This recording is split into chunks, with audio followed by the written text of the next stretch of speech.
உங்க படுக்கையில் இந்த அறிகுறிகளை நீங்கள் கவனித்தால், உங்கள் உறவு ஏற்கனவே இறந்துவிட்டது. இது மன அழுத்தம் அல்ல, சோர்வு அல்ல, அவள் ஆர்வத்தை இழந்துவிட்டாள் என்பதல்ல, அது மிகவும் மோசமானது. நீங்கள் அதை பார்க்க மறுத்தாலும் கூட, இன்னொரு ஆண் இருக்கிறான் என்ற அர்த்தம். பெரும்பாலான ஆண்கள் இதை கேட்க விரும்புவதில்லை. அவர்கள் தங்களை ஏமாற்றிக் கொள்ள விரும்புகிறார்கள், எல்லாம் ஒன்றுதான் என்று நம்புகிறார்கள், நம்பிக்கையை பற்றிக் கொள்கிறார்கள். ஆனால் ஒரு பெண்ணின் உடல் பொய் சொல்ல முடியாது. அவள் தன் சக்தியை, அவளுடைய ஆர்வத்தை, அவளுடைய விருப்பத்தை வேறொருவருக்கு கொடுத்தவுடன் உங்களுடன் உள்ள நெருக்கம் முற்றிலும் மாறுகிறது. இன்று நான் உங்களுக்கு மிக கடுமையான அறிகுறிகளை காட்டப் போகிறேன். முதல் பார்வையில் வெளிப்படையாகத் தெரியாத, ஆனால் உண்மையை கத்தும் அறிகுறிகள். பல ஆண்டுகளாக இதுபோன்ற சூழ்நிலையை அனுபவித்த ஆண்களுடன் பேசியதில் நான் கண்டறிந்த அறிகுறிகள் கண்ணீர், கோபம் மற்றும் ஏமாற்றத்தின் மூலம் தங்கள் கதைகளை பகிர்ந்து கொண்டவை. மிகவும் குறிப்பிடத்தக்க பகுதி, இந்த அறிகுறிகள் ஒருபோதும் சீரற்றவை அல்ல. அவை ஒரு வடிவத்தை உருவாக்குகின்றன. நீங்கள் அதை அடையாளம் காணும்பொழுது உங்கள் உறவு இன்னும் உயிருடன் இருக்கிறதா அல்லது நீண்ட காலமாக இறந்துவிட்டதா என்பதை நீங்கள் அறிந்து கொள்வீர்கள். கடைசி வரை இருங்கள், ஏனென்றால் கடைசி அறிகுறி என்பது மிகச்சில ஆண்களால் மட்டுமே கண்டறியக்கூடிய ஒரு அமைதியான ஒப்புதல் வாக்குமூலம். நான் ஒரு மனநோய் மற்றும் பெண் உளவியல். இந்த வீடியோவில் நான் உங்கள் கண்களை திறக்கப் போகிறேன், ஏனென்றால் அது எவ்வளவு வலித்தாலும் உண்மையை அங்கீகரிப்பது எப்போதும் பொய்யாக வாழ்வதை விட சிறந்தது. நீங்கள் குருடராக இருக்க மறுக்கும் ஆணாக இருந்தால் இப்போதே குழு சேர்ந்து மணியை இயக்கவும், ஏனென்றால் நீங்கள் கேட்கப் போவது இனி இல்லாத உறவில் உங்கள் வாழ்க்கையின் பல ஆண்டுகளை காப்பாற்றும். நீங்கள் புரிந்து கொள்ள வேண்டிய முதல் விஷயம் இங்கே. ஒரு பெண் சிரிக்க முடியும், அவள் சாக்குப்போக்கு சொல்ல முடியும், அவள் உங்கள் படுக்கையில் கூட தூங்கலாம். ஆனால் உங்களுடன் நெருக்கம் ஏற்கனவே மாறிவிட்டால் செய்தி கொடூரமானது. உடல் என்றென்றும் செயல்பட முடியாது. விரைவில் அல்லது பின்னர் சைகைகள், அணுகுமுறைகள் மற்றும் உணர்ச்சிகள் நழுவுகின்றன. அங்குதான் முதல் அறிகுறி தோன்றும். அடையாளம் 1, ஆர்வத்தில் திடீர் மாற்றம். முதலில் அவள் இருந்தாள், அவள் உன்னை தேடினாள், ஆசை இருந்தது, நெருப்பு இருந்தது. பின்னர் திடீரென்று அந்த நெருப்பு மங்கிவிடும். ஆமாம், அவள் இன்னும் உடல் ரீதியாக அங்கேயே இருக்கிறாள். ஆனால் அவள் இனி தன்னை விட்டு கொடுக்கவில்லை, இனி உன்னுடன் அதிர்வதில்லை. ஒரு மனிதன் ஒரு முறை அதை எனக்கு விவரித்தான். நான் ஒரு வெற்று உடலுடன் இருப்பது போல் உணர்ந்தேன். அவள் என்னுடன் இருந்தாள், ஆனால் அது ஒரு பேயை கட்டிப்பிடிப்பது போல் இருந்தது. அதுதான் நடக்கும். அசைவுகள் அப்படியே இருக்கின்றன, ஆனால் ஆன்மா போய்விட்டது. அவள் மனம் வேறு எங்காவது இருப்பதால் அவள் இனி உன்னுடன் அதிர்வதில்லை. பல ஆண்கள் அதை சோர்வு, வேலை அல்லது மன அழுத்தம் என்று நினைப்பதில் தவறு செய்கிறார்கள். இல்லை சகோதரா, ஆசை மறைந்து விடாது, அது திசையை மாற்றுகிறது. இங்கே கிட்டத்தட்ட யாருக்கும் புரியாதது. ஒரு பெண் உன்னிடம் உள்ள ஆர்வத்தை இழக்கும் பொழுது அவள் ஆர்வத்தை முழுவதுமாக இழந்துவிட்டாள் என்பதல்ல, அவள் ஏற்கனவே அதை வேறொருவருக்கு கொடுத்து வருகிறாள். அடையாளம் 2, புதிய நடைமுறைகளுக்கான சந்தேகத்திற்கிடமான உற்சாகம்.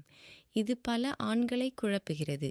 திடீரென்று அவள் புதுப்பிக்கப்பட்ட ஆற்றலுடன் வருகிறாள். அவள் இதற்கு முன்பு செய்யாத விஷயங்களை முயற்சிக்கிறாள். புதிய நகர்வுகள், புதிய விளையாட்டுகளை அறிமுகப்படுத்துகிறாள். அவளுக்கு இல்லாத நம்பிக்கையையும் கூட. நிச்சயமாக நீங்கள் கொண்டாடுகிறீர்கள். அருமை, என் பெண் மனம் திறந்துவிட்டாள், இப்பொழுது அவள் மிகவும் தைரியமாக இருக்கிறாள் என்று நினைத்து. ஆனால் இங்கே ஒரு விஷயம் இருக்கிறது. தன்னம்பிக்கை எங்கிருந்தும் தோன்றுவதில்லை. அந்த தன்னம்பிக்கை எப்பொழுதும் அனுபவத்திலிருந்து வருகிறது, ஆனால் உங்களிடமிருந்து அல்ல. ஒரு ஆண் எனக்கு அதிர்ச்சியூட்டும் ஒன்றை சொன்னான். என் காதலி நான் அவளுக்கு கற்றுக் கொடுக்காத விஷயங்களை செய்யத் தொடங்கினாள். அவள் அவற்றை எங்கே கற்றுக்கொண்டாள் என்று நான் கேட்டபோது அவள் அவற்றை ஒரு தொடரில் பார்த்ததாக கூறினாள். நான் அதை நம்ப விரும்பினேன், ஆனால் ஆழமாக அது ஒரு பொய் என்று எனக்கு தெரியும். அவள் திடீரென்று புதிய நுட்பங்களையும் விசித்திரமான தன்னம்பிக்கையையும் கொண்டு வந்தால் அது எங்கிருந்து வருகிறது என்று உங்களை நீங்களே கேட்டுக்கொள்ளுங்கள். உண்மையான பள்ளிப்படிப்பு பெரும்பாலும் ஒரு தொலைக்காட்சி நிகழ்ச்சி அல்ல, அது மற்றொரு படுக்கை. அடையாளம் 3, உடலுறவுக்கு பிறகு குளிர். இங்கே எந்த சந்தேகமும் இல்லை. காதலில் இருக்கும் ஒரு பெண் பின்னர் தொடர்பை தேடுகிறாள். அரவணைப்புகள், அணைப்புகள், உரையாடல், நெருக்கமாக இருப்பது. பெண் உடல்கள் ஆக்சிடாசின் என்ற இணைப்பு ஹார்மோனை வெளியிடுகின்றன. இது அவளை நெருக்கமாக எடுக்கிறது.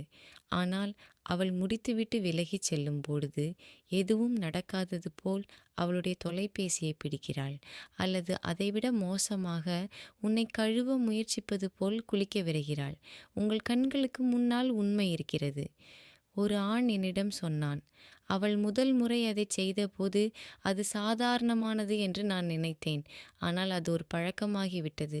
நாங்கள் முடித்தவுடன் அவள் திரும்பி விடுவாள், தூங்குவாள் அல்லது என்னை தனியாக பேச விட்டு விடுவாள். அப்போதுதான் நான் அவளுக்கு முன்னுரிமை இல்லை என்பதை உணர்ந்தேன். மேலும் கடினமான பகுதி உணர்ச்சியின்மை என்றன. அடையாளம் 4. நுட்பமான ஒப்பீடுகள். அவள் அதை நேரடியாக சொல்லாமல் இருக்கலாம். ஆனால் அது பல ஆண்கள் இதை இந்த வழியில் சிறப்பாக விரும்புகிறார்கள் அல்லது இப்படிச் செய்தால் அது சிறந்தது என்று அவர்கள் கூறுகிறார்கள் போன்ற சொற்றொடர்களில் தோன்றும். முதலில் நீங்கள் அதை அப்பாவி வர்ணனையாக எடுத்துக்கொள்கிறீர்கள். ஆனால் அது அடிக்கடி நிகழும்போது அது தற்செயல் நிகழ்வு அல்ல. அந்த சொற்றொடர்கள் வேறொருவரை எதிரொலிக்கின்றன. அவை ஏற்கனவே அவள் மனதை ஆக்கிரமித்துள்ள மற்ற ஆணின் மறைமுக விளக்கங்கள். ஒரு சந்தாதாரர் நான் ஒருபோதும் மறக்க முடியாத ஒன்றை பகிர்ந்து கொண்டார். என் மனைவி, ஆண்கள் இதை இந்த வழியில் விரும்புகிறார்கள் என்று ஒரு கட்டுரையில் படித்தேன் என்று கூறுவார். ஆனால் காலப்போக்கில் இந்த கருத்துக்கள் எப்போதும் அவள் ஒரு நண்பர்கள் குழுவுடன் வெளியே சென்ற பிறகு வருவதை நான் கவனித்தேன். அது ஒரு கட்டுரை அல்ல, அது அவர்தான். ஏமாறாதீர்கள். அறிவுரையாக மாறுவேடமிட்ட அந்த ஒப்பீடுகள் கற்பனையிலிருந்து வருவதில்லை. அவை அவள் வேறு எங்காவது கற்றுக்கொண்டவற்றின் மறைமுக ஒப்புதல் வாக்குமூலங்கள். அடையாளம் 5. ஆழமான கண் தொடர்பு மற்றும் முத்தங்கள் இல்லாதது. செக்ஸ் என்பது வெறும் உடல் ரீதியானது அல்ல.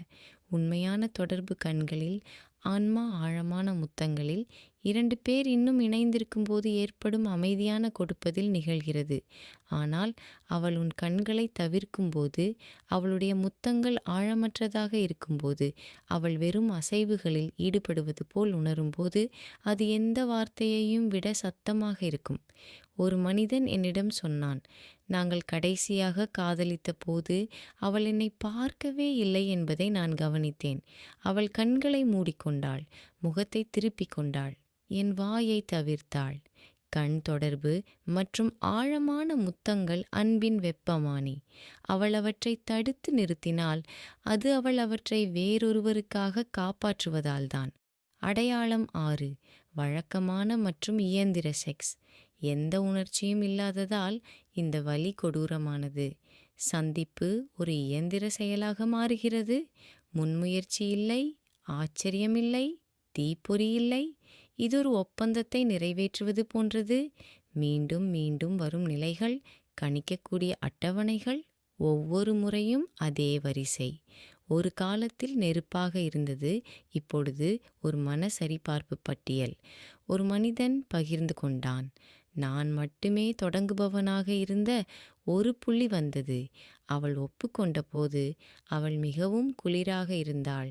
நான் ஒரு விலையை கொடுப்பது போல் உணர்ந்தேன். ஆர்வம் இல்லை, சகிப்புத்தன்மை மட்டுமே இருந்தது. உங்களை நீங்களே ஏமாற்றிக் கொள்ளாதீர்கள். ஆசை மறைந்துவிடவில்லை, அது வேறெங்கும் சென்றுவிட்டது.